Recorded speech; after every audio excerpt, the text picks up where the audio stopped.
It's time for DodgerHeads.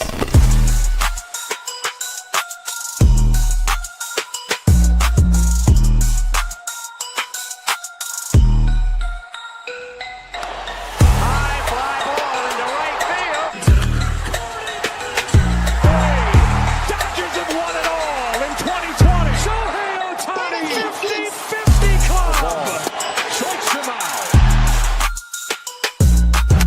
There's a drive. Shohei Ohtani.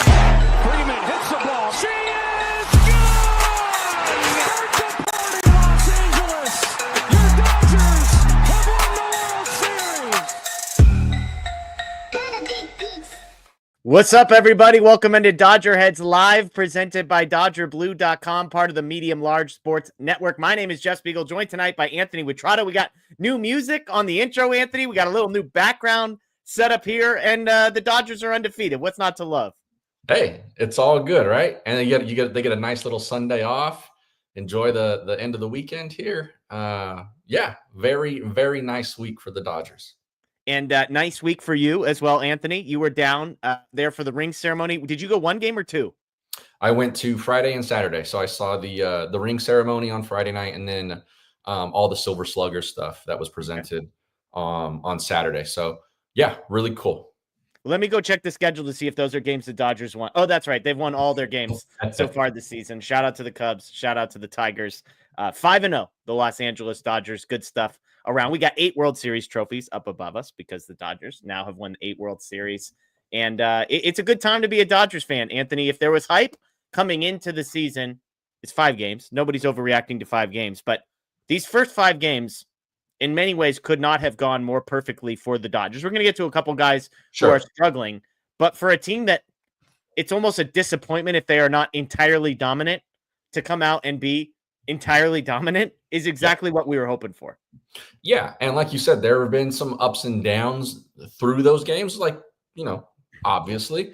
And we talked a lot about this, like, especially in the second half of last season, but this team has, like, a lot of dog in them. It's not just those bullpen guys that have named themselves that. It, like, the roster kind of up and down for as much star power as it has a lot of fight and a lot of grit and a lot of grind. Like, I think you saw that on Friday night with how they sort of battled back and, were able to win that game on the walk-off. But that, I think, still, that's kind of what impresses me about these guys is like I said, sometimes you have teams with the star power like that, and it's like, all right, we got down 2. Let's just kind of maybe phone in some at-bats here or whatever and call it a night and go home. But these guys are like, they're fighting to win every single night. Like, they want to go 162-0, right? Like, I mean, every team kind of wants to do that, but like the way they grind through games and even when, you put their backs against the wall, like in a June game on a Tuesday, like, we're going to see that same kind of fight from these guys. Like, that really is what has been impressive for me. Yeah, I tweeted on that after that Friday night game. They go down 2-0 to start that game. They get no hit for 5 innings. They blow the lead in the 9th. They're down 2 heading into the bottom of the 10th, and they still win. Like, any 1 or 2 of those things would have been enough for most teams in Major League Baseball to pack it in and say, okay, we'll see you tomorrow.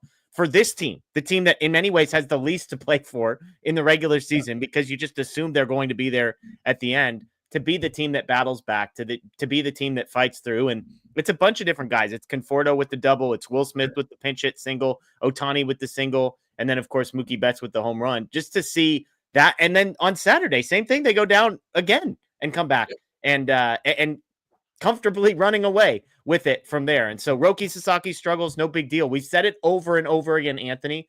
The thing I love about this team, and the reason I'll keep saying it, I think they're going to win a lot of games, like more games than most people think they're going to win, is because they don't need to be perfect. They can win 75% of these games without being perfect. Roki Sasaki struggles. Guess what? The bullpen was awesome. The offense scores 7 runs. The night before, Yoshinobu Yamamoto was awesome. The bullpen struggles a little bit, but the bats were awesome. So it's like, as long as they get 2 of those 3 things headed in the right direction, they're going to win a bunch of games. And we're seeing that play out in the first 5. Yeah. One of the things that the roster and the front office being aggressive and being able to create this kind of depth on all sides of the ball, from the lineup to the starting pitching to the relief pitching, it gives them a broad margin for error. Yeah, that's a good way of putting it. And we saw that this weekend. We saw that for sure on Friday and Saturday, where, like you said, things could not go right, and it's okay. Yeah. Not only is it okay, but like they get down a couple of runs early, and it's like it almost feels like they're still in control. Yeah, exactly. Like you expect them to figure a way out of this box that when they get into a deficit like that. And they've consistently shown, not just this season, but last season as well, they've consistently shown that they can find ways to do that. It helps when you have, 5 guys who have 30 home run potential in your lineup, because, on days when the bats aren't there, you're 3 swings away from doing it. But is Tommy Edman included among the 5 guys with 30 home run potential? Just to be clear. He's not. He's in the 20s for me. Okay, 20s. Okay, I just want to. Look, we all know I'm wrong on Tommy Edman. I just need to make sure how wrong I was. So, but yeah, so I think that really is what the front office has created here. They've created a really large margin for error, and so even if there is a hiccup or two with something on any given night, they're still so good that they can figure it out and win and still beat you. Absolutely. And I think that's what's going to get frustrating for so many teams, is like, we should have had these guys down 3, like the Tigers on Friday. Like they should have had that. They should have had the Dodgers buried 3 times. Yeah. And they lost the game. Yeah.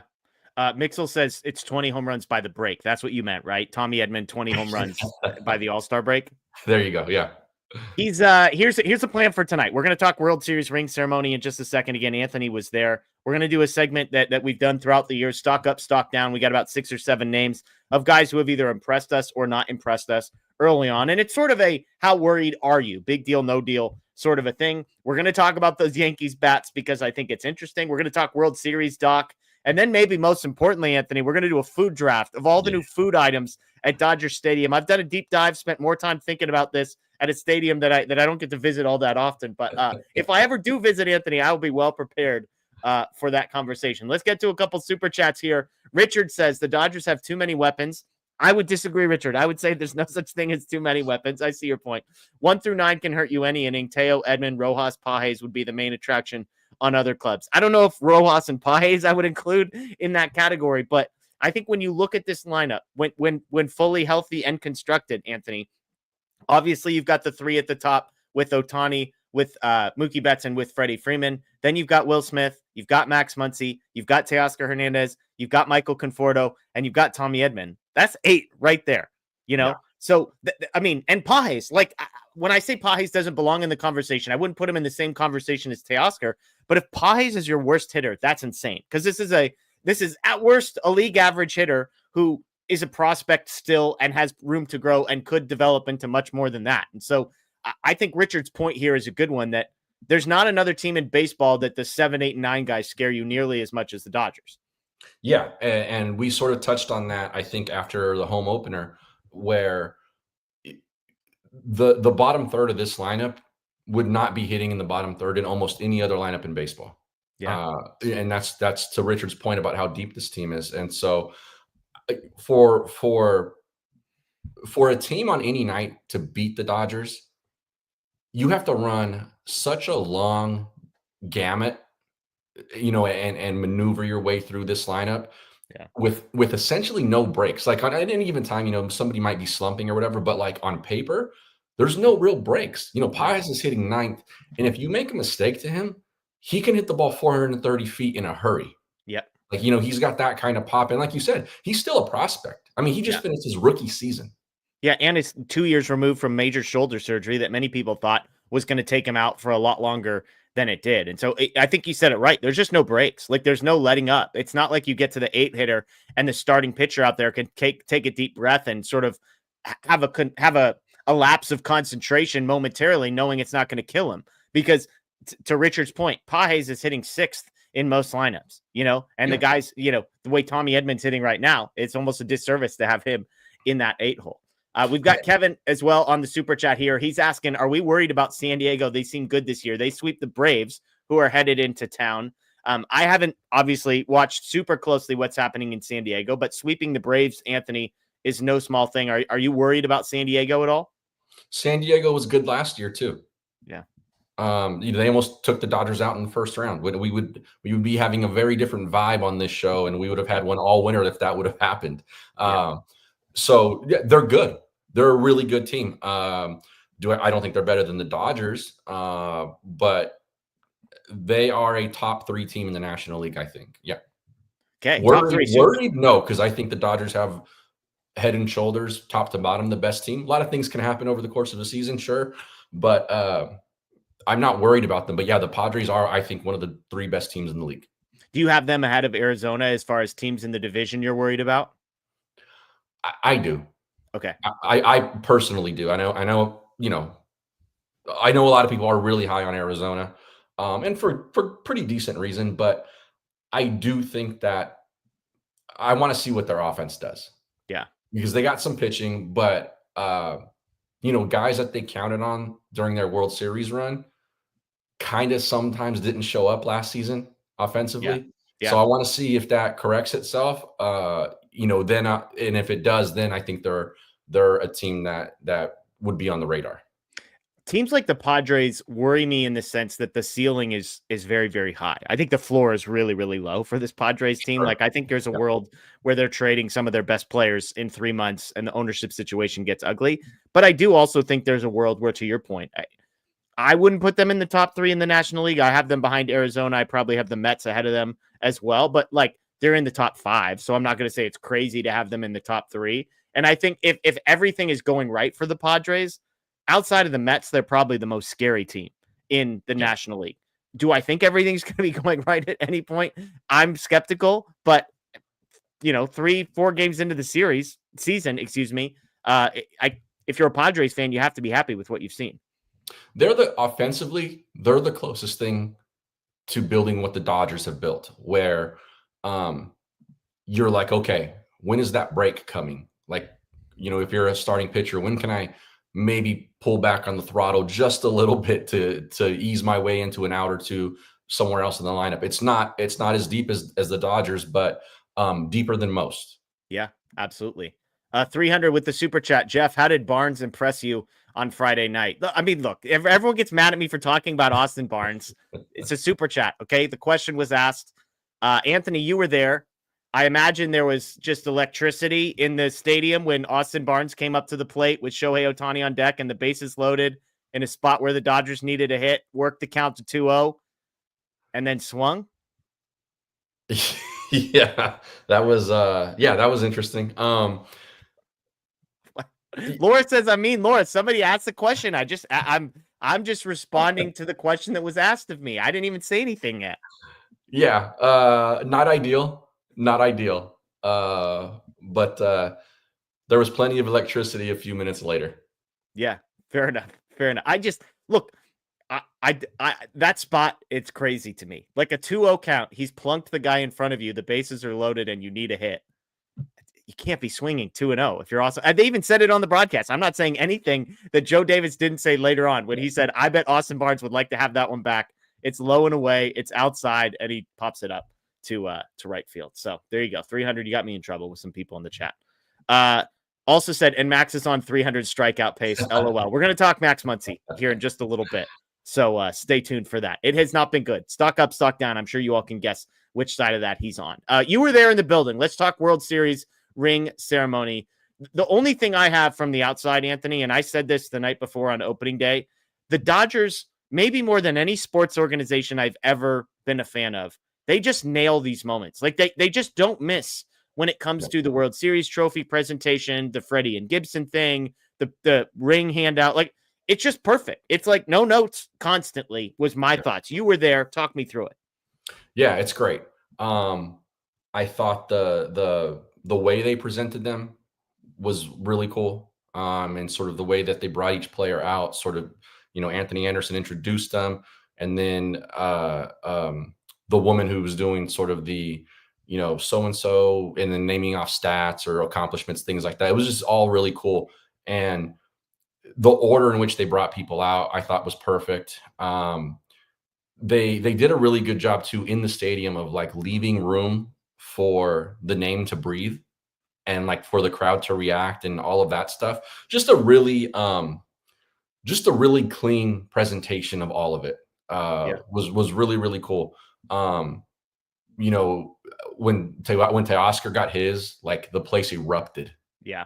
You know, and it was like, you think back to, I found myself thinking back when he came out to get his, I found myself thinking back to the parade and sort of how he got emotional on the stage and all of that stuff. And it was like, it brings you back to that time. Like, and so they have a lot of these guys where, Kike was another one, huge ovation. And then obviously the star kind of guys too. But yeah, it was great to be able to see them do that. And then also when Flaherty got his, the place was loud as well. Awesome. Like there's a real appreciation for what he did, even though he had the start he had in Game 5 against the Yankees. Like Dodger fans are pretty smart, and I think they realized what Flaherty gave them, not just in the postseason, but leading up to that. Like he was needed by the Dodgers last season, and for the most part he delivered. And so I thought it was really cool for everyone who was there, like to give. I mean, there was a loud ovation when he was announced to go and get his ring, and I thought that the interactions between him and the guys that he was teammates with for a half a season last year showed how much they liked him. Like that was a really genuine sort of moment for him. I'm glad he had it. And I'm glad that those guys treated it the way they did. They took it seriously, even though it was one guy on another team coming to get his ring. Yeah. And I was glad Dave Roberts got the ovation he did. I posted on social media, Clayton Kershaw getting a World Series ring is never not going to be awesome in my book. I did laugh because I forgot that the guys who were just injured all season, but on the 40-man roster get World Series rings. Like, I was like, oh, Dustin May gets one of these, huh? Like, I mean, I don't know. Like, good for him. Like, he got one. I almost wondered, like, could we have had more time with the dudes who were like massive contributors in that moment and maybe, handed a few off onto the side and these 7 or 8 guys were all on the 40-man roster. They never appeared in a game the entire season. Like, I don't know, maybe I'm the Grinch for suggesting that, but I kind of cracked up when some of those names got read. Yeah, I same, because I was standing there and I was like, oh, that's right, I forgot about that guy. Like, stuff like that. But to your point about maybe doing that part of it in a different way, I think them doing that is part of a reason, though, that they don't miss on these things and why players really appreciate what this organization has become, because it is things like that. And it is things like how they treat Chris Taylor or how they treated, other guys, Justin Turner. The end of that thing was a little bit of a different story, but, they are becoming a destination for everyone from like, league minimum type of guys, replacement level type of guys, to, kind of middling free agents to superstar players. Everyone's looking at the Dodgers now as a destination. And it's things like that continue to add to what it is that they offer. And it's all about how they treat their people, not just the players and not just the uniform staff, but everybody. And you hear rave reviews for what this organization has become for the people who are within it. Yeah. There you go. I agree. And again, I was mostly joking about that. Hey, if someone wanted to give me a World Series ring, I wouldn't ask questions about what I needed to do to earn it. Don't care with the super chat. Jeff hates Tommy Tanks and cheese. SMH. Yeah, those two things are equally true or untrue, depending on how you look at them. But, that's for the bit. We'll keep it up. Let's talk stock up and stock down, Anthony. It's a segment we do looking sort of breaks, and it's probably something that you and I will do on Sunday nights throughout the season, looking at the past 7, 10, 14 days and say, hey, over the stretch that we just saw, what things are going well, what things are not going well. And we'll start with the negative and we'll move towards the positive. There is more positive than negative. That's the good news. But let's start with the one that I think is on the mind of every Dodger fan, Anthony, which is Roki Sasaki. It's been rough. It's been rough in a couple starts for Roki Sasaki. Sure. And the biggest thing that I said a week ago, hey, this is what I'm watching for when Roki Sasaki pitches, was command and can he throw strikes? The answer was no. Yep. He does not have command and he does not have strikes. In game number 1, he threw 45% strikes, was 34% in the zone. And the reason this matters for Sasaki is because if the splitter does not pretend to be a strike at some point during the game, guys are going to lay off it. In game 1, he threw 15 splitters, got just 2 swings and just 1 whiff. This is supposed to be the superpower pitch, right? In game 2, he actually threw slightly more strikes, 52% strikes. He was more in the zone, 41% in the zone, and actually got more swings on his splitter 4 than he did in game number 1 through 15. But here's the catch. The splitter, Anthony, was a strike 1 time all night. It landed in the zone 1 time. He got 15 swings and only, or excuse me, he threw 15 pitches and only 1 of them would have been called a strike had it been caught there. Compounding this, the fastball velocity was down. It was 98 in Tokyo, 96 here. That's not surprising. We kind of expected it. Yeah. But the max of 100.5 was down to 96.9 in this one. So again, you got to see this up close and personal. Give me your sort of report on what you saw from Roki Sasaki.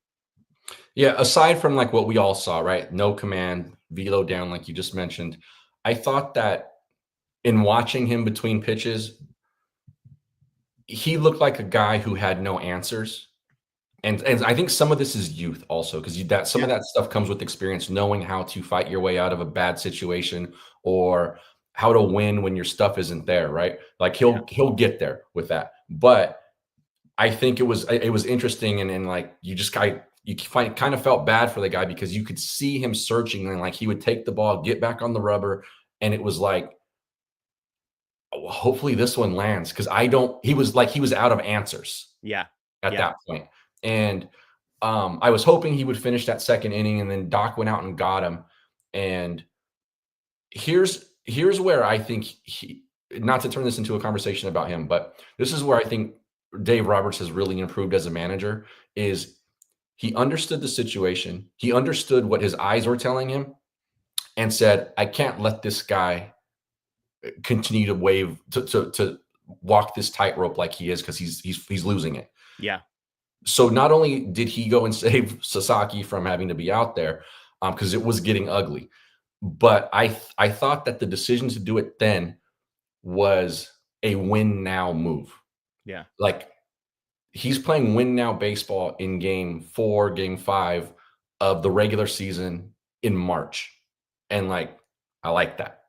So here's the question with Sasaki. But with Sasaki, yeah. But I mean, because everything you just said, I totally agree with. And I've come on the show. I think all of us have come on the show and say Roki Sasaki is not going to make a pitch in Oklahoma City at any point unless it's a rehab appearance in 2025. I think that was the general consensus among Dodgers fans.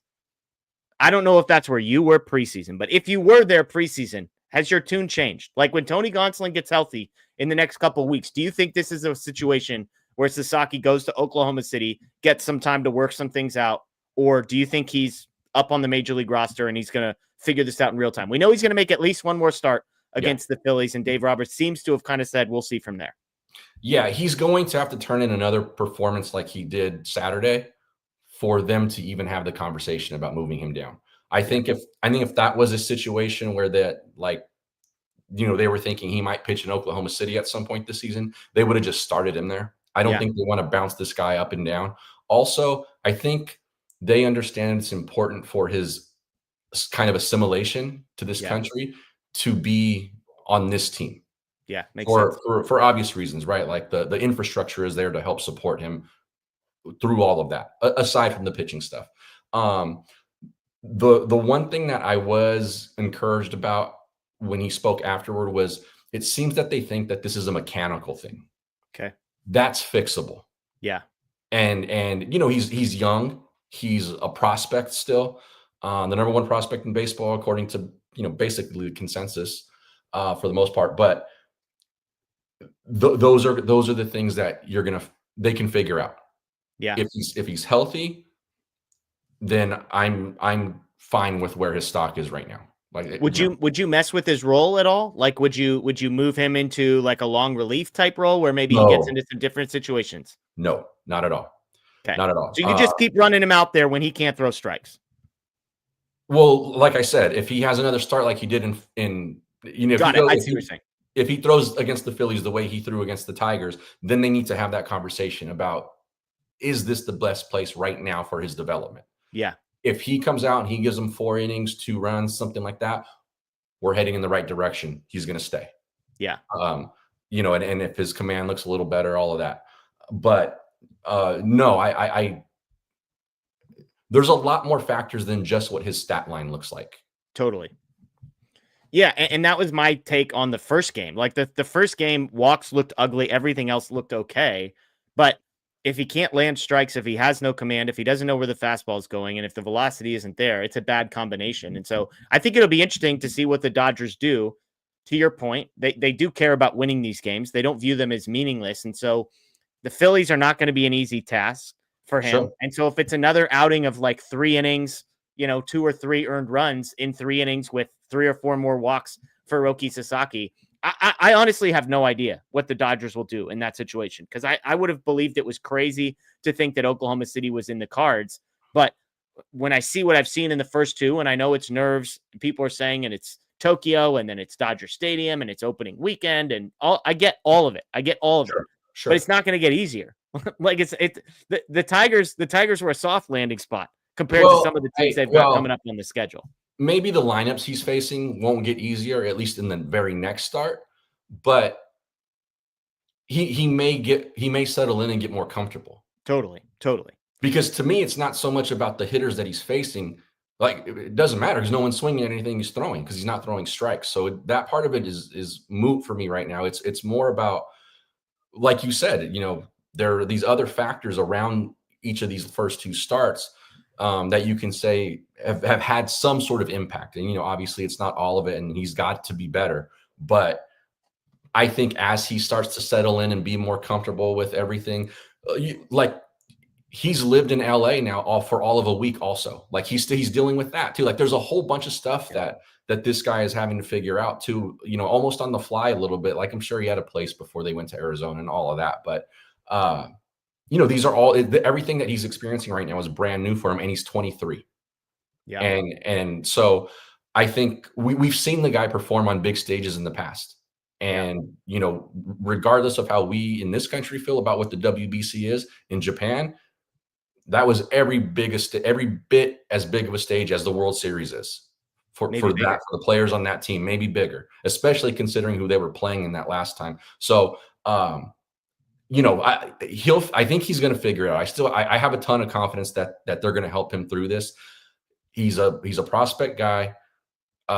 They seem to think that he's healthy and it's mechanics related, which for me, I would not rather have him. And part of this too, with the Oklahoma City thing is that infrastructure there going to make him better faster than he would get better in LA? Just less pressure. I mean, it's the comfort thing is the only thing. Smaller crowds, less pressure environment, working on and I get that. And I get that part of it. But if they think it's like, if they're thinking like it's not just a pressure thing, like, sure, like, again, there is some impact there. But if they're saying this is a mechanical thing that we are trying to fix, and it's the reason why he can't repeat his delivery, it's the reason why he doesn't have command of his pitches, I'm good with him staying with the Dodgers to fix that stuff. And it'll be interesting because he can be sent down. Is the only reason we're having this conversation.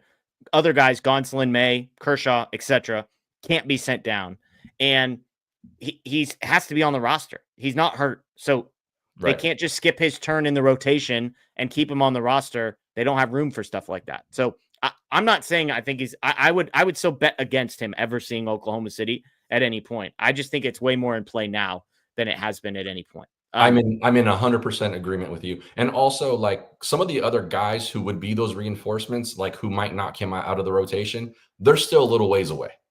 Gonsolin being the only exception. Yeah, but he's just facing hitters for like the first or second time, right? Gonsolin's closer because he was really close to coming back, had a back injury, and so I think Gonsolin could be back in the next couple of weeks. Yeah, possibly. I would think they probably maybe could slow play that a little longer, considering what the schedule looks like in April, and that they already have 6 healthy guys. One of them obviously being Sasaki. But yeah, we'll see. And for the stock up, stock down thing for him, he just hasn't pitched well for 2 starts. I don't think it's a reason to panic. It doesn't look great, But like I said, I would trust the professional development staff to help him get through this. Yeah. Agree. All right. We got some more stock up, stock down. We'll fire through these. Max Muncy, stock down. I know this is not going to be a surprising name to see here for Dodgers fans. Here's the math equation I came up with for Max Muncy that lands us where we are, Anthony. He has a 47.3% swing rate this year so far. That's 7% more than last year. Okay. That's the first variable, if you will. The second variable is this, a 31.1% chase rate, which is 10% higher than last year. So he's swinging more. He's chasing more. Surprise, surprise, he's whiffing more, 32.6% whiff rate, which would be a career high. All of that equals a 45% strikeout rate, which is about 20% higher than it has been for the last 3 years. It's a small sample size, but he is seeing a lot more breaking balls, up 10% more breaking balls than he saw last year. He's 1 for 9 with 5 strikeouts against that pitch. So again, the keys for Muncy, he's swinging more, he's chasing more, and he's whiffing more. That's a bad combo if you're a hitter, Anthony. No, for sure. If it's one guy I trust to fix that part of it, though, it's Max Muncy. Yeah. That's not him. And, I'm sure he spent the off day, thinking about all of this stuff that you maybe just on mentioned. A beach. If it were me, I'd be on a beach somewhere, taking my mind off of things. But yeah, I mean, he not a great start, but those are all very fixable things and fixable in a hurry. So like, I'm okay. Again, like you said, it's very small sample size. It's been a week of baseball essentially for them. Speaking of small sample size, next guy on this list, Tanner Scott. Thursday night, he threw a bunch of pitches. He got 0 swings and misses.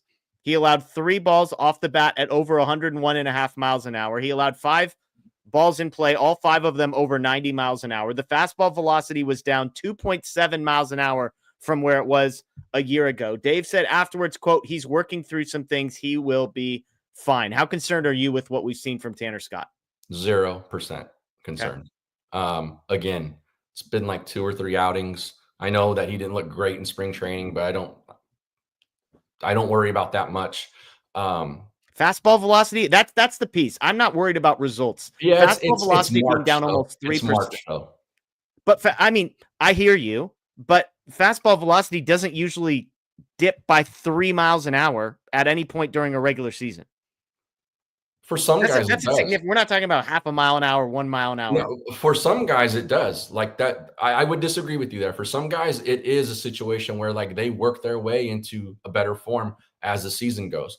I don't know if this is his MO. I'm not saying specifically for him, but like guys do find their velocity later on. Also, like if you're working through mechanical things or something like that, your velo is going to be down. It can absolutely affect that.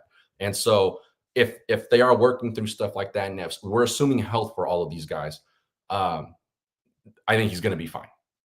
I'm not concerned about the results. The velocity is something I'm keeping an eye on because results, I trust Tanner Scott will figure that stuff out. I trust all of it. 3 miles an hour down on a fastball. If we're a week from now and the fastball is still, the velocity start with a 94 and not a 97, that's where there's going to be some concerns for me. Yeah, that's fair. Let's go stock up.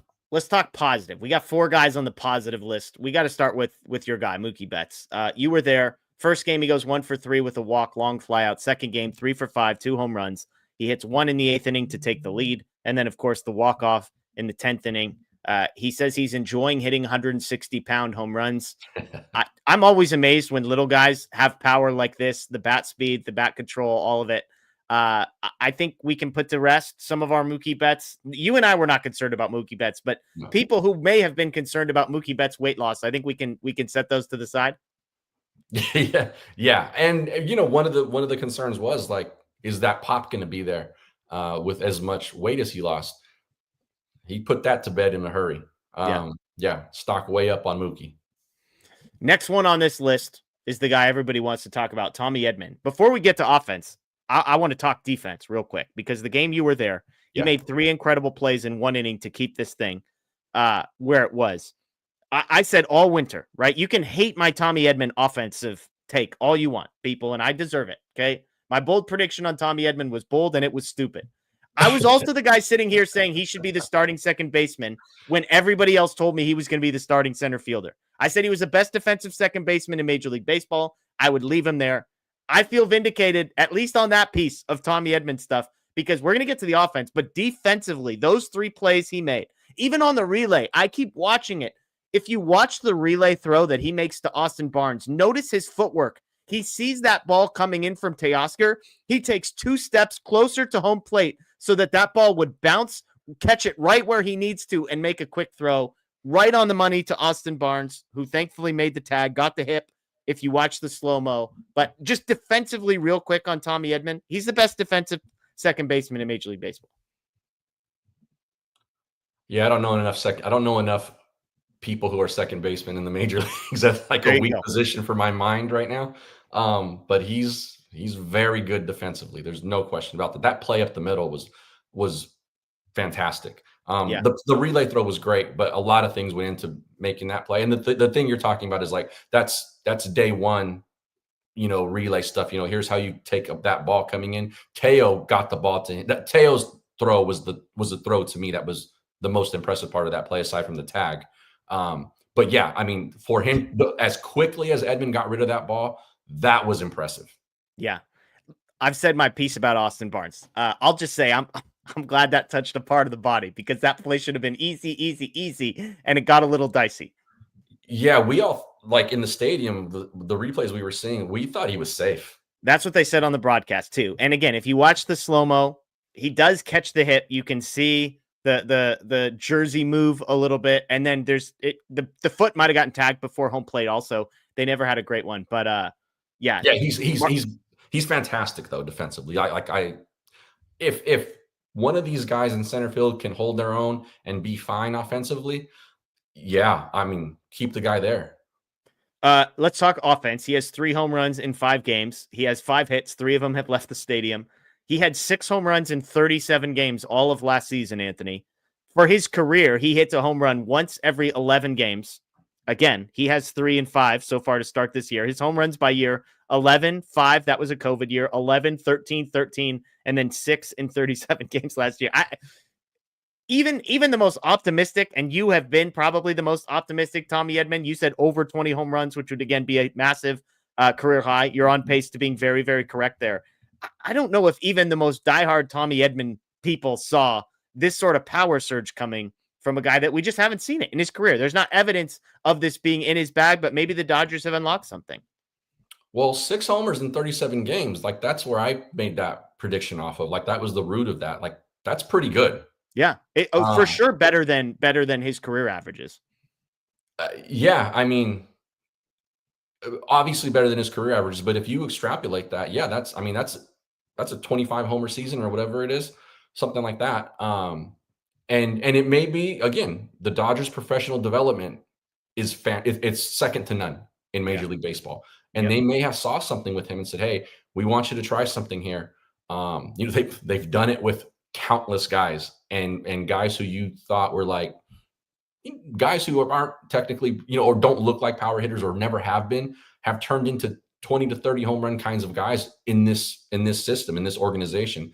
So as part of what we saw with him last year, that made me be like, I think this guy, I think he's got 25 in that bat. Yeah. Hey, you might be right. And if you do, that's a hell of a bold prediction. You should have bet some overs somewhere, because I guarantee you that over under for home run totals was 15 at the most, would be my guess for Tommy Edman. A couple more on the stock up. Yoshinobu Yamamoto, I think, deserves to be on this list. Friday night, 37 swings. He gets 17 whiffs. That's a career high. He set a career high in strikeouts as well. Speaking of whiffs, though, splitter, 10 whiffs on 14 swings. So you swing at the splitter, you're going to miss at it. The fastball, he got 15 called strikes with the fastball after getting 9 in his first start. That's a big number. He threw all 5 of his pitches. Yamamoto's the real deal. I know he gives up a couple solo home runs, but the most dominant we have seen him at any point in his major league career. Yeah. I said that Blake Snell was probably going to be the Dodger who gets the most Cy Young votes. And a lot of that was because I think he gets more innings at the end of this. I might be wrong on that though. I mean, I'm a huge Yamamoto fan. He's like one of my favorite players on this team. I have a magnet on my refrigerator, the Yamamoto. They sell him at Dodger Stadium. I love this guy. But I might have been wrong about that. He looks fantastic. He looks really, really good, and he's getting comfortable, man. And if that happens with the kind of stuff he has, look out. Totally agree. And you don't have to choose. I mean, I made you choose between Blake Snell and Yoshinobu Yamamoto and Glasnow. The reality is you pick one doesn't mean you hate the other. Last guy on this list, and maybe a surprising name to some, but if you've paid close attention, I don't think it's going to be surprising. Can we talk about Kirby Yates and what he's got going on? He threw 13 pitches the other night. He got 6 swings. 5 of them were misses. He got 3 called strikes. All 3 called strikes, if you want to know how nasty his off-speed stuff is, the splitter, all 3 called strikes were 93-mile-an-hour fastballs that guys are just watching go by him because they're so terrified of the splitter. They know they have no chance with that pitch. I know people were concerned about Kirby Yates and some of the results in spring early in the season. I think one outing may have put that one to bed. Yeah. He always, like, watching him even before he was a Dodger, it's just always like, how does this guy do it? Because there's nothing about him. I mean, that splitter can be nasty too, but like, he doesn't intimidate you in any other way. And like, but he's so damn effective. Yeah. Yeah. And very impressive. It's going to be a treat, I think, being able to watch him and really take in what he's able to do and not just watch him, once or twice a season. Absolutely. Couple of super chats here before we get to some other stuff. Freedom says the rings are bomb, but there's no way it could be worn. It's almost as big as a freaking golf ball. Maybe the wives could wear them. There you go. It opens. These things are not meant to be worn except on special occasions. But hey, if you have one, maybe you wear it. I'd be terrified. I mean, if I ever had to take this thing out into public, Anthony, I'd be terrified. I guess it's on my finger. It's not like I'd have to be checking my pocket constantly, like I've got $1,000 in my pocket or something like that. But I'd be nervous in public with one of these bad boys. Yeah, those things, they're massive. They are boulders. But, like you said, they're not meant to be worn. They're more of they're sort of symbolic pieces and not actual wearable jewelry for the most part. But yeah, those things are huge. Yeah. Hector says 3 players are having some issues out of 26 in week 1. Should we be concerned this early in the season? The answer is no. And to be clear, I see people in the chat. We are not overreacting to 5 games. We do a show where we talk about the Dodgers 3 times a week. And when you've only got 5 games to talk about, you've only got 5 games to talk about. And yet I do think, Anthony, part of the heart behind this segment, which will make more sense as the season goes on, is I think baseball is, yes, a long game, but you can find some trends in what happens over 7, 10, 14 days. You can find pockets of, hey, this guy's starting to trend down. He was hitting 300 and now it's down to 180 over the last 2 weeks, and I'm not saying 2 weeks is the magic number, but I think it's helpful to pay attention in baseball to streaks because guys go hot on hot streaks. They go on cold streaks. And so that's the heart behind the stock up, stock down segment. Yeah, and 2 things to that too. We're one, it's 5 games, and there are some trends that matter. Yeah. I don't think all of them do, but there are some, like the Muncy stuff that matters, and that's a real thing that is having an effect on his production and his bottom line. But also, this early in the season, you can correct those trends like that. Mm-hmm.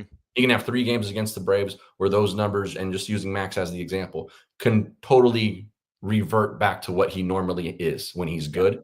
And then those things are no longer trends. So this early in the season, there are things to pay attention to that help you understand maybe why a guy hasn't gotten out of the block so quickly. Mm-hmm. But as long as everyone's healthy, again, very fixable things. And I would add, we had a conversation prior to Roki Sasaki and Yoshinobu Yamamoto starts. And the point of it was, hey, here's what I'm looking for in start number 2. With Roki, the thing we said, hey, we're paying attention to, can he throw strikes? Can he land the splitter in the zone? Can he get more swings? And the answer was no, no, and no. So those are the types of things I typically try and guess. What are the trends I want to pay attention to that might be coming, positive or negative? And then if my concerns are validated or my optimism is validated, then it feels like it's worth talking about. So that's the heart behind it. Let's shift to a topic that is not Dodgers related, Anthony, but it's baseball related. And a lot of people are asking about it. It's the bats that the Yankees are using. If you have not heard of these, it's called the Torpedo barrel. allegedly invented by an MIT physicist who is on the payroll, a guy named Lenny, according to Kevin Smith, an infielder who used to be in the Yankees organization. And basically, these bats look super funny if you don't know what they're looking at. Typically, a bat gets to a certain size and then maintains its size all the way out to the end of the bat. The Torpedo bats get bigger in the middle and smaller on the sides. And the goal is to bring wood and mass to where the most contact is made. So a lot of this is coming from Kevin Smith, again, an infielder who used to be in the organization, explaining this. But basically what happened, this bat exists because Anthony Volpe was the guy whose season they analyzed. And they realized that Anthony Volpe was hitting the ball a ton, not on the barrel. He was hitting the ball in a place where the densest, most powerful wood was not. And so, like a smart organization, the Yankees says, hey, why don't we put the densest, most powerful wood in the place where he tends to hit the ball? And the torpedo barrel, if you will, was invented. They're not the only one using it, by the way. The Rays, among other teams, are using it. But they basically move wood from the end of the bat and they move it to the middle of the bat where guys tend to hit the ball. So the goal is it increases barrels, it decreases whiffs. He did point out you might sacrifice some exit velocity with this bat, but it's sort of, you get a higher quantity of quality contact, even if the highest end quality contact is diminished a little bit. As far as MLB rules, yes, there are rules on weight drop, density of wood, barrel size. This falls under all of those. Most guys, he pointed out, don't even maximize the size of the barrel you're allowed to have. Yeah. There are other bats with the same size barrel. It's just moving where the wood is. Here's what's most interesting to me, Anthony, on this whole thing, and then I'd love to hear your thoughts.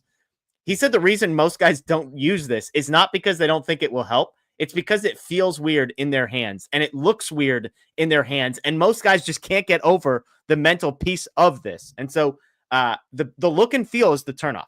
So that's where we're at. By the way, Aaron Judge, who hit 1 million home runs, is not using this bat. So it's not the only reason the Yankees are hitting home runs, but you played baseball. I'm curious your thoughts on this bat.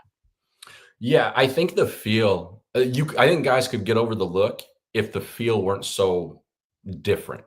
Because it's something like this is not just a little different. It's why only a handful of guys use like the axe handle barrel. Yeah. Right. Because it's a really, it has a big impact on how the bat feels in your hands. And this torpedo thing, I would imagine swinging it with the mass coming out of the end of the bat, it swings very differently. The balance of that bat is unlike anything that most of these guys have probably ever swung in their lives. And so that would be, they would have to see immediate results and really good ones to make switches like that. So yeah, it's interesting. It really is. And I'm surprised that for all the data that baseball has, baseball has more data than any other sport, like in the world probably. Yeah. And I'm surprised that this is the first time really that anyone's tried anything this drastically different. 100%. When I hear about this bat, my first thought was the dumb one, which is, why did it take so long? Yeah. Why is it taking us so long to put the most dense wood in the place where guys actually hit the ball? I know you've got this long bat, but most guys tend to hit the ball in the same 3-4 inch stretch of their bat consistently. And so if you could put more weight and more power in that one spot, even if it looks funny, to me, I'm surprised it took this long. Again, the Yankees hit 1 million home runs. They play in a small ballpark. Not everybody's using this bat, but I would not be surprised at all, Anthony, if this became a trend and over the next 12 months, and maybe it's next spring when guys have time to work on it. But I feel like by the time we get to April of 2026, we're going to see a lot more bats that look like this torpedo one. Possibly.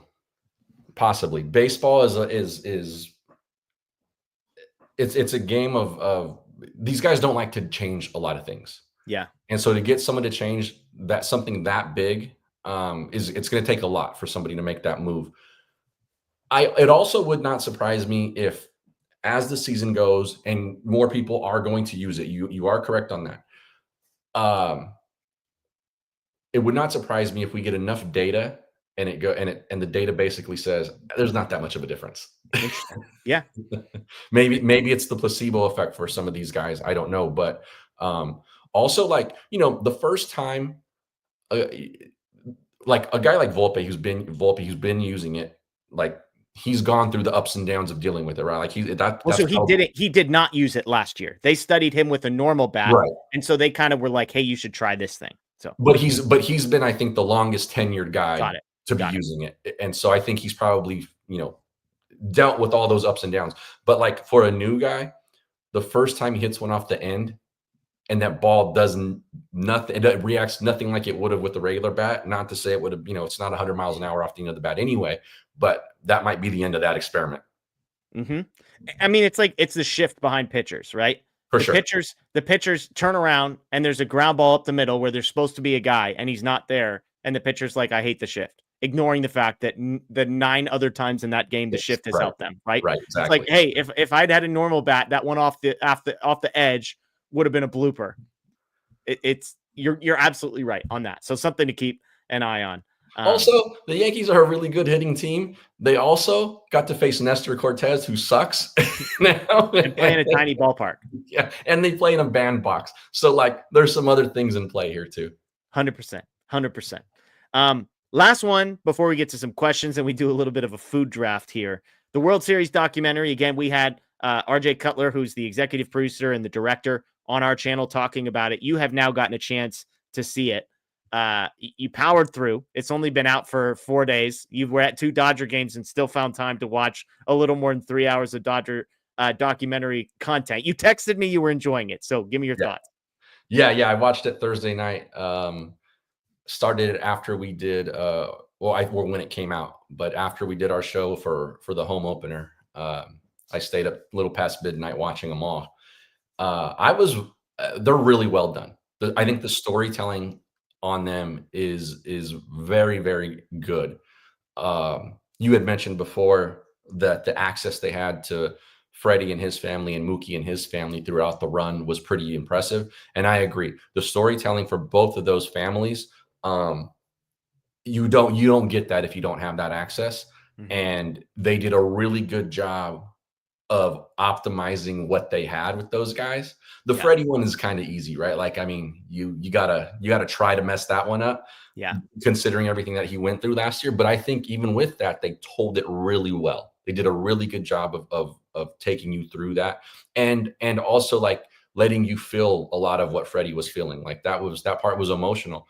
And then with the Mookie stuff, like just did a really good job of sort of, the stuff with his mom and how he grew up and all, like, that was great. That was great. I won't spoil it for people who haven't seen it, but you'll really enjoy that part. And like, I think it also gives you a glimpse of like, that's why these guys are so likable. And that's why these guys are who we have known them to be now.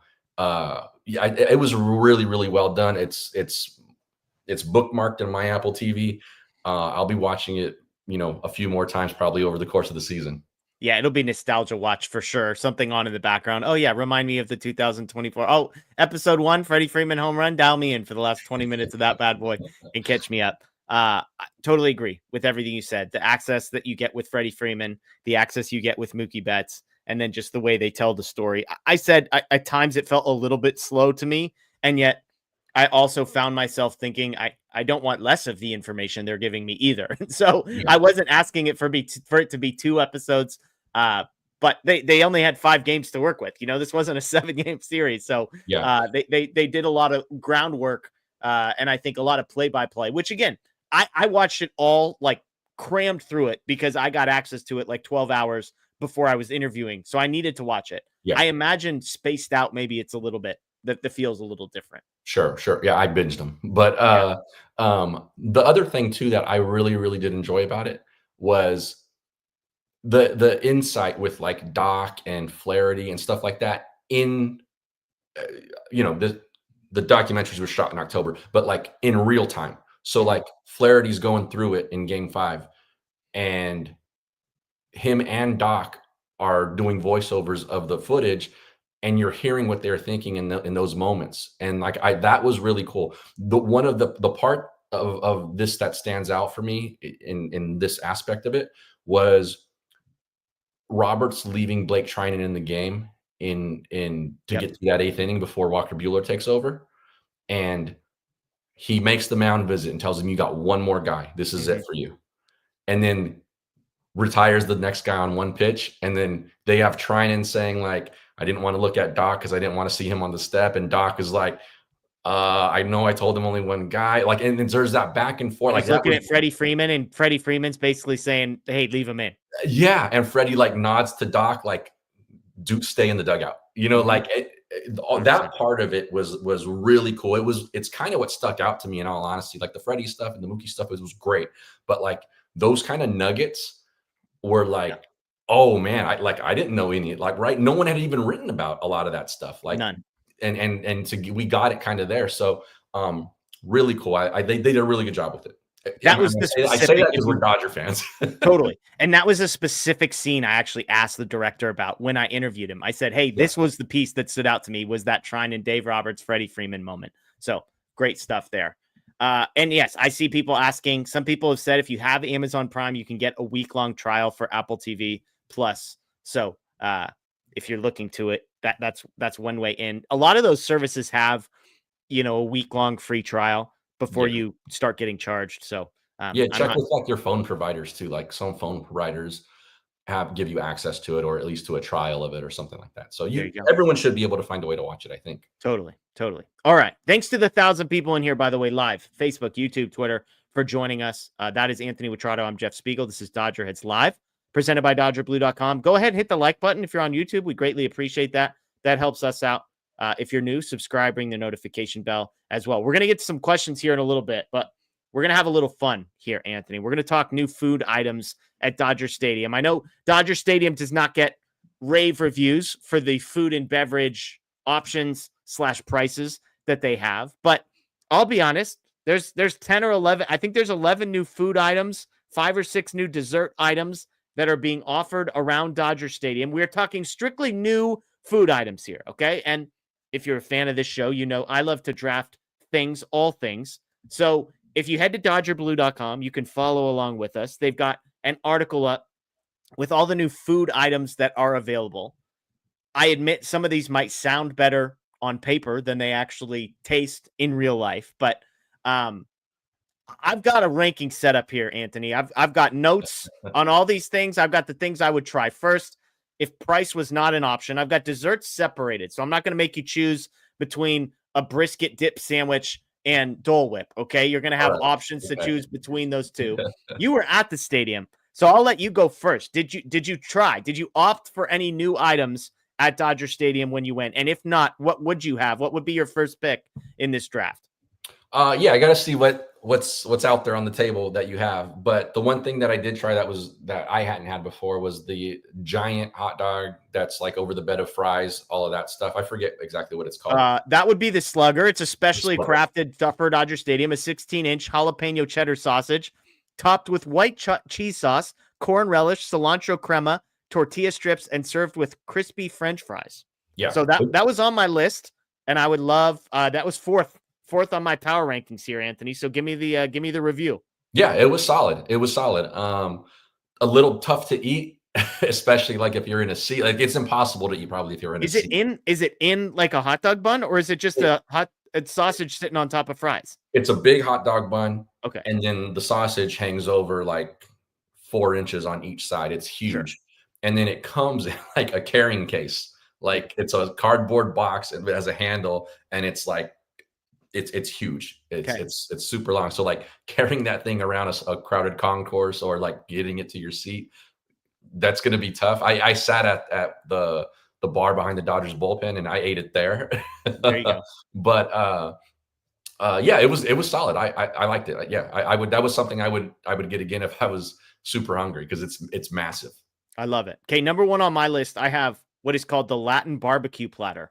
This is described as a shareable platter with al pastor pork ribs, pulled pork, chorizo links, esquite. Did I say that right? Yeah, you're good.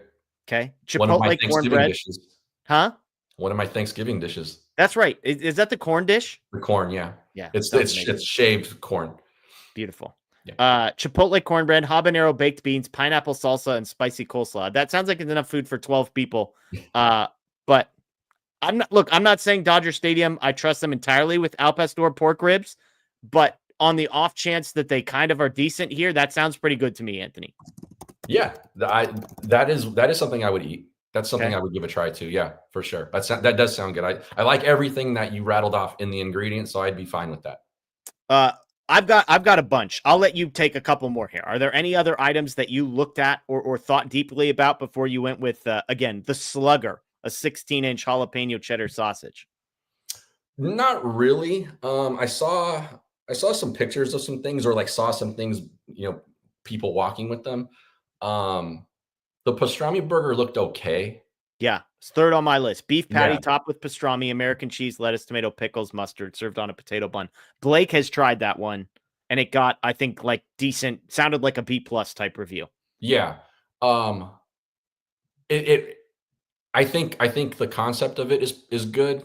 The execution might be lacking from what I've seen though. I Okay. didn't taste it, to be honest, so like I can't say that I know that part of it, but like it looked a little unimpressive. Okay, there you go. Admin may or may not be Blake, who we know has tried the pastrami burger. Admin saying pastrami burger was actually good. So there you go. So maybe B plus. Admin, you can correct me if I'm wrong. B plus. Maybe I undersold. Maybe it's A minus. Number 2 on my list. This one sounds good. The pho brisket dip sandwich. Sliced brisket served on rye bread, garlic mustard aioli, Thai basil, cilantro scallions, pickled red onions, and pho broth for dipping. I'm into that. I love a good pho sandwich. Brisket's interesting. So I've got that one up there. You mentioned other ones in my top. Loaded barbecue baked potato, colossal potato topped with smoked brisket, mac and cheese, barbecue sauce, red peppers, fried onions, scallions, and clarified butter. Yeah, That sounds I amazing would to roll me. with that one. That one, that's intriguing to me for sure. I'm going to give 3 more things a shout out here. The Chicken Katsu Club. I love a good chicken katsu. Served on Texas toast with mayo, avocado spread, arugula, bacon, and tomatoes. And then the Korean fried chicken bowl. Crispy fried chicken, tossed in sweet and spicy gochujang. I probably mispronounced that. Sorry. Sauce served over jasmine rice, topped with kimchi. That sounds amazing too. Korean fried That chicken is legit. that one was flying around the stadium. I saw Okay. that on both days, like a lot. Okay. That one was pretty popular. I didn't taste it, but it looked pretty good. I would Okay. say like if that would probably be the first thing I try if I go back, when I go back soon. Like that did look good and it seemed to be pretty popular. Okay. Last one I want to get your thoughts on. Dill pickle tater tots. Tater tots tossed in dill pickle seasoning served with ranch. In or out?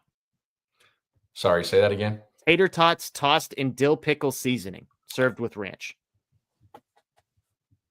Yeah, I mean, it seems like, bar food, but like I don't dislike anything on there. I would try Yeah, that. I'd eat it. I'd try it. I would imagine I'm going to be underwhelmed. It's like maybe this is blasphemy or maybe people understand. But as a kid going to Dodger Stadium, you'd smell the garlic fries and you'd be like, oh my gosh, those are going to be the most incredible 7 bites of my life when I get these garlic fries. And every single time it was like, these kind of taste like pretty normal French fries that just smell like garlic. I imagine the dill pickle tater tots might be a similar experience. They sound good, they smell good, and then they kind of just taste like normal tater tots. Sure, sure. Yeah, I would try them. But and you're not wrong on the garlic fries stuff too. That's a good comparison or a good analogy. Those garlic fries, for me at least, that take is a take I would have for the ones at Oracle as well. Okay. That's their famous, staple thing. Incredibly overrated dish in San Francisco. I believe it. I believe it.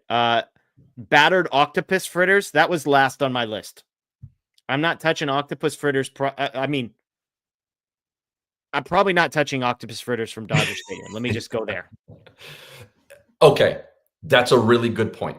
That's fair. Ballpark octopus, like at a seafood restaurant or a Sure. Spanish restaurant, like octopus is big in Spain and like Spanish cuisine, like that kind of stuff. I've had it before. It's great, but you make a great point about like ballpark octopus. Like, am I going there? I will say this though.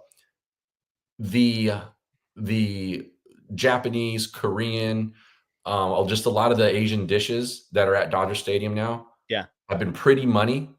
Okay. And so like I would have a little more confidence in it, but I'm with you. Like ballpark octopus, I might Yeah. pass. I love calamari, so I'm not like opposed to the idea. Sure. It's just that wouldn't be where I go. Okay, Yeah, last and one here. octopus is good. Like at a restaurant, like octopus Totally. is really good. Like I eat it, I enjoy it. But yeah, I would have to have someone else buy that and then try it before I spent the money to get it myself at Dodger Stadium. Totally. And go ahead. You can check out DodgerBlue.com for more info on the food items. Real quick on desserts. I'll give you my top 3 and then one that sounds disgusting to me. Popping boba Dole Whip, number 1 to me, because I think Dole Whip is just like a top tier dessert, period. And I like boba, but just Dole Whip in general. It's pineapple Dole Whip topped with mango flavored popping boba. That sounds amazing. That's number 1. Number 2, funnel cake. Love a good funnel cake. Sure. I could trust a ballpark to not screw up a funnel cake. Sure. Number 3, kind of surprising to me, but the s'mores nachos. Cinnamon sugar dusted tortilla chips, chocolate cream sauce, marshmallow fluff, mini marshmallows, and graham cracker crumbs. Yes or no on s'mores nachos? I saw those like someone next to me had they had just gotten them, so they were brand new. The appearance of them, the plating of them, Yeah, they look great, but probably not my thing. okay. I don't think I would. I don't think that's one I would try. I like the stuff in it. I just don't know if I like it all together, like with chips. Yeah. Here's where you lose me, Anthony. A sweet cheese quesadilla sundae. No. Salvadoran sweet cheese quesadilla served with soft serve and chocolate syrup. I'm out. I'm just out. Yeah. Again, are we talking? Are we talking like things. Cheesecake? Basically, is this like a tortilla with cheesecake stuff going on? I have no idea. It sounds like a quesadilla with ice cream, and I'm out. Yeah, I have no idea. Again, those are things that I all like on their own, but Yeah. I'm not trying to put those together. Yeah, Blake or admin, excuse me. You'll report back to us. Sweet cheese quesadilla sundae. They have milkshakes. They have regular boba as well. So again, DodgerBlue.com for all the latest on that. All right, let's get to some questions. We got a few minutes left. Again, thanks to everybody hopping in with us live. We'll be here every Tuesday night, every Thursday night, every Sunday night. I will be here at least. Anthony will be with me on Tuesdays and Sundays. Post-game show Tuesday night, Thursday night, no game. So we'll be doing a normal show, and the next Sunday night, a normal show as well. But if you've got questions, throw those in the chat. We do have a couple super chats. Laura, going back to the torpedo bat conversation, how many Yankees are using the torpedo bats? I'm not sure about this one, Anthony. Do you know how many guys were using it? We'll get the research team. I don't. I'm looking now. Okay. I know Aaron Judge is not, so we've got that going for us. While you're looking that up, Ivan says, Jeff, how's your bold take on Tommy going? JK, it's all love. Go Blue. I've said before. Looks like 4 guys for the Yankees are using 4 guys for the Yankees. Jazz, Cody, Goldschmidt, and Austin Wells. Okay, which are 4 of the guys that all hit home runs in the first inning off of Nestor Cortez. So there you go. My bold take on Tommy. I am so glad to be wrong. That's my answer. I am wrong. I'm not denying that I'm wrong. I am wrong, and I'm glad I'm wrong. Richard, does the slugger come with a free ambulance ride to the ER? That's the hot dog you got. The food is way too overpriced and low quality dog food. Go to Tommy's and bring it in. Agree with you on Tommy's. Do I want to know what that hot dog set you back, Anthony? I did not buy it. Someone went and bought. That's not a thing you eat on your own either. So it's you're not paying the full. Because somebody said it was like $40. You're not paying full freight on your own. Unless you're, then you would need to go to the ER if you ate that entire thing by yourself. But I split it with my brother, so it was $20. It's $20 each. It's expensive, but whatever. You're at a ballpark, dude. Yeah. The beers are you just sign up for it. I know. I can't do it. Last time I was at Dodger Stadium, I got a beer, and I just hate. I enjoy drinking beer. I enjoy doing it at a baseball stadium. I just can't get to paying the stadium prices for beers. Some people, I get it. You just mentally check it off. Hey, it's going to be $100, and I'm going to get some food, and I'm going to get some beers, and it's going to cost me $100. I'm just going to take it. Mentally, I can never get there. So I don't know. Yeah. Jedi Engineer, how was seeing Gibby meet Freddie to start the home opener? You were not there for the home opener, right? You missed Thursday and were there Friday, Saturday. Correct. We did the show on Thursday. And so I loved it on TV. I loved it. I saw some people thought it was underwhelming or didn't, I don't know, felt forced, whatever, but I loved the Gibby meet Freddie stuff. Yeah, I thought it was fantastic. We talked about it on Thursday. The Dodgers don't miss on those kinds of things. And given what Kirk Gibson's going through with his health and stuff, and then also the fact that he just doesn't like to do these kinds of things, the fact that they got him out there was a big win. And it was a quick thing. He got up there, he tossed it and walked off. But the fact that they made it happen, I thought was very cool. Yep. Agreed. Okay, let's get to a couple questions. El Shiva, do you like the gold letter Dodgers jersey, Anthony? You All were right. you were skeptical. Talk Yes, us through it. I was. So I said on Thursday after they wore them for the home opener, I said, they look better on the field. I get it. And then seeing them on people in the stadium for 2 days, they're not as bad as I once thought. They are still not my favorite. The 21 versions, Did you because buy one? the 21 versions are also all over the stadium as well. And so you get a good chance to like compare and contrast. The 21 ones for me still blow these out of the water, but they're not as terrible as I Does first Anthony thought. own one of the gold jerseys? No, I got the hat, You got but that. I'm not getting that gold jersey. No. I've looked a couple times. I just can't. They're like they're like $200 just retail. That is the replica one. That's the cheap one, right? The real deal one, yeah. The real deal one's like 500. Yeah, it's crazy. It's crazy. Okay, let's get to 2 questions. We'll be out of here. TQT, it was always hard to see a fit with Arenado. I ultimately wanted him in Dodger Blue. His bat speed is back. He looks great. Any regrets not acquiring him in the offseason? Not from me. No. I think that the money that they save, I guess, quote unquote, from not having him on their roster, I think can be deployed in better ways. Yeah, I agree. And when I say And regret, it probably was. Sorry, Jeff, to interrupt you, but it probably already has been with like Blake Snell. yeah. When I say regret, I don't go back and say, well, now I think completely differently about Max Muncy. I won't regret it because there was no conversation in my mind of how they would make space for Arenado with the information we had. Might Arenado become a guy they target 3 or 4 months from now? I suppose. I think a lot would have to go wrong. So I'm not there yet. And it just would have never, I couldn't even get to the place where the argument made any sense in real time. Yeah. And the Dodgers never really flirted with this. Yeah. The only reason this was a story was because Arenado made it known that, like, if he got traded, he would really like to be a Dodger. Yeah. The Dodgers had never entertained the thought. Like, they were like, yeah, that's not a thing that we're discussing. And I'm sure they discussed it, but I don't think it was a serious thing. We're like, how do we put this package together to go get him? Put a package together. The Cardinals wanted more, and then they backed out. I think it was a thing that talks never even got around the corner. Exactly. Totally agree. Javier, last question. I was at Dodger Stadium during yesterday's game watching Freddie Freeman. Based on swing, size, and talent, I think he's going to age well as a player. What do you think? His swing is pretty simple. He uses a lot of leverage. And so, yeah, I would agree. He's not he's not overly reliant on like his physical attributes. And so I would agree with that. I think his decline is probably a little more steady than some other guys when they end up hitting their mid to late 30s. Mookie Betts, I have a little more concern about there, but I think Mookie Betts is such a good bat to ball guy. Maybe the power suffers a bit, but I don't think his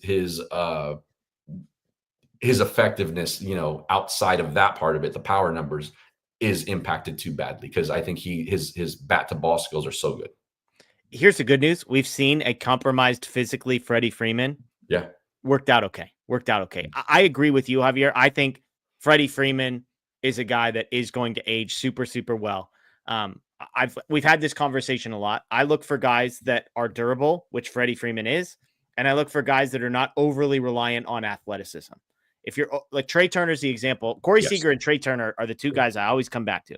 And I love Corey Seager. I would not have been mad if they extended him, but I can easily explain why they did not. He has missed a ton of games in the first 3 years of that contract. It's only going to get worse for him, even if I love Corey Seager, and even if he was great, he helped them win the World Series in Texas. But Trey Turner is the other. If a guy is built off athleticism and speed, I don't want that 7-8 years down the road. Freddie Freeman is neither of those things. Both guys you just mentioned are bat-to-ball skills guys. They play the right way. They're durable, et cetera, et cetera. So I think both those guys are going to age well. It doesn't mean they're going to be awesome forever. Sure. But I think in the grand scheme of guys who are 36, 37, I think those are guys that I would bet on more than I would bet on a lot of other guys. Yeah. Okay, here we go. So we have to do this because you and I were arguing about this on social media. Should Conforto have dove for the ball on Friday night? If you missed this, the setting was top of the 10th inning. The Tigers had a runners at second and third, or first and third? First and third. Mm-hmm. There's 2 outs. There's a sinking line drive that is hit towards the line in left field. So Conforto is not charging in on the ball. It is a diagonal line at the baseball. He dives for it. He misses it. The ball goes past him. Both runs end up coming to score. I was entirely okay with the decision to dive. You were not. So I'll give you the floor first. You were there. So we have different perspectives of how close he may or may not have been to catching it. But from your perspective, why did you want him to take the conservative route, let the ball bounce, give up the run, and give up any chance of possibly catching that ball? Yeah, because he had no chance. That play happened right in front of us. Which is debatable, but that's your view. I think the replay does him a lot more favors than it actually. He did not get a good jump. It was sinking hard. Like he was not. No one it happened right in front of us. It probably happened 60 feet away. Yeah. He was not catching that ball. And if cardinal rule number 1, if you're leaving your feet, you have to at least knock it down. And the ball went right by him. Yeah. And if he knocks it down, the guy from first doesn't score, and I don't have an issue with him diving. If you're going to dive and you don't give yourself a chance to then stop the ball, you should have never left your feet in the first place on a ball that you had. Let's say it was close. It was not 50-50. And to be clear, I'm not disagreeing with any of the points that you just said. Again, I would argue he had more of a chance to catch it than you would. We can disagree about that. Neither of us is going to know. The angle he took, he didn't, there was no in-between option, right? It's not like he was charging the ball and he could dive straight at it and kind of throw his body at it. The angle he was coming from the side was sort of stick your arm out, all or nothing.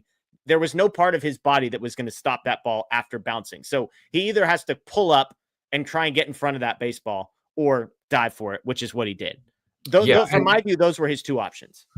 Yeah, sure. And that's fine. Then you pull up and you save the second run from scoring because you're in extra innings. If you can get the third out after that, you're down 1 and you start with the runner on second base. With this offense, like you count on, you let your offense go there. And 2 runs he is did a let lot. the offense go there, Anthony. He said, who cares if both these runs score? We're going to be fine. Yeah. Mookie bailed him out. Otherwise, he bailed himself out. RBI double for Michael Conforto. Well, yes, he did come through, and the crowd let him know how happy they were with that after he did it. Like Dodger fans are smart, man. Like they understood what that play was in the field, and then when he had that moment, they were all about it for him. So I was glad that he was able to redeem it in that way. But I take my chances with this offense down 1 and starting with the runner on second and nobody outs to then go and win that game. Yeah. My only reason I disagree was because if you make that catch and you can get out of the inning without allowing a single run, the win probability, which I hate, but the actual win probability is through the roof of the Dodgers being able to convert a guy from second base. And so that's if fair. you think you have a chance to catch it, to me, it's a risk reward, like 35% chance you catch it. But if you catch it, it's basically a 95% chance you win. Those are the type of math equations I'm doing on the fly in my head, which is why I'm not even saying if he would have taken the conservative route, I wouldn't have been mad. I just wasn't at all mad at the effort to dive for it. The difference in that probability from tie game to being down 1 and you start with the runner on second is much smaller than down 2. Totally. But down 0, right? Like that's what we're saying. Like you're assuming down 2. I'm assuming there's a chance at down 0. But you're assuming that he had a real chance to catch that ball and he was not going to catch that ball. Yeah, we disagree. That's where we disagree. I think he had a chance. We got a super if chat he had here a from chance, then he should have been able to get a glove on it. Yeah, he came close. Scarecrow, great interview with this conversation is very different if Mookie does not do what he did. Or if Conforto doesn't do it and they end up losing that game, the conversation is very different. I think some of this, I'm not saying from you, Jeff, but like other things that I've seen or whatever is very outcome biased. I was having the debate with you in real time before. No, we were absolutely we were. Yeah. And it's again, it's up to interpretation on the replay whether or not he was close, to be determined. Scarecrow says, great work on the interview with Farhan. Keep it up. If you missed it, I got a chance to sit down with Farhan Zaidi, who was the Dodgers general manager, then the president of baseball operations for the Giants. He's now back with the Dodgers as a special advisor. He's awesome. Like, I agree that this interview is great, not because of me, but because Farhan is like the easiest guy in the world to talk to. He gives great answers. And in particular, I was so pumped that he answered my question about Arson Judge and the tweet that John Heyman sent, and he didn't give a BS answer.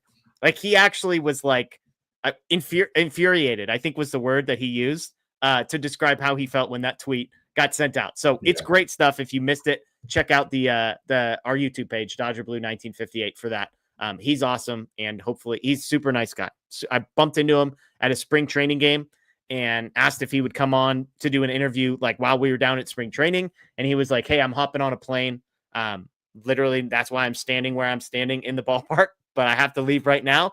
But he gave me contact information and responded and was super generous with his time. And he's so, great. He's great. He's a genius. He's always been friendly with me, and he's very personable, very approachable kind of guy.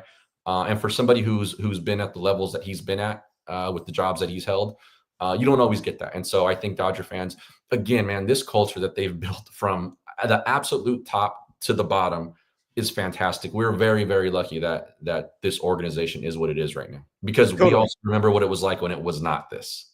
And I see GI saying, tell that to Giants fans.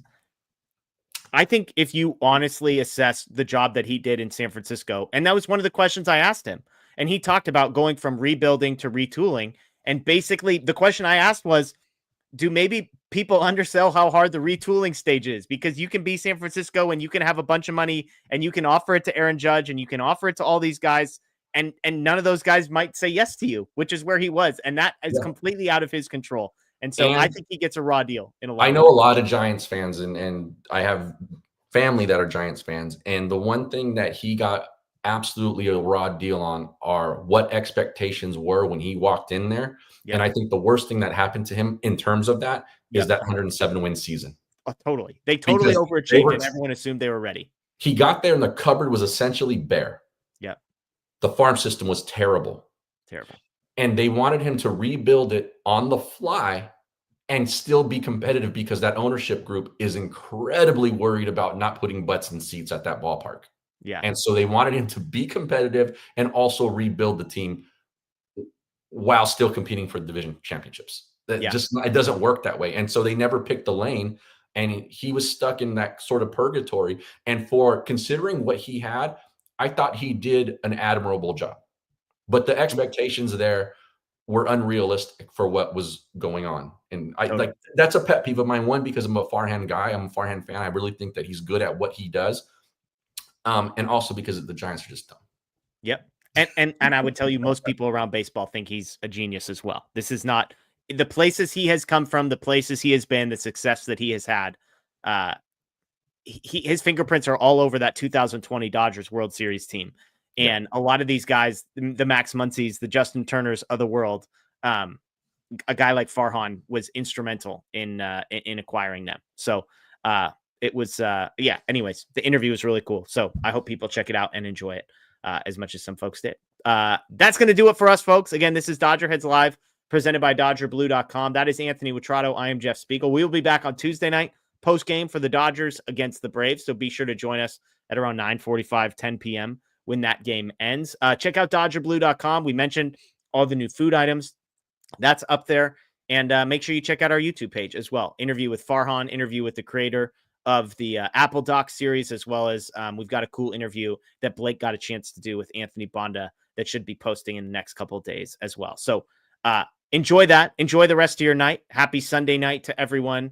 Of course, go Dodgers. And yes, 5-0 and still champs.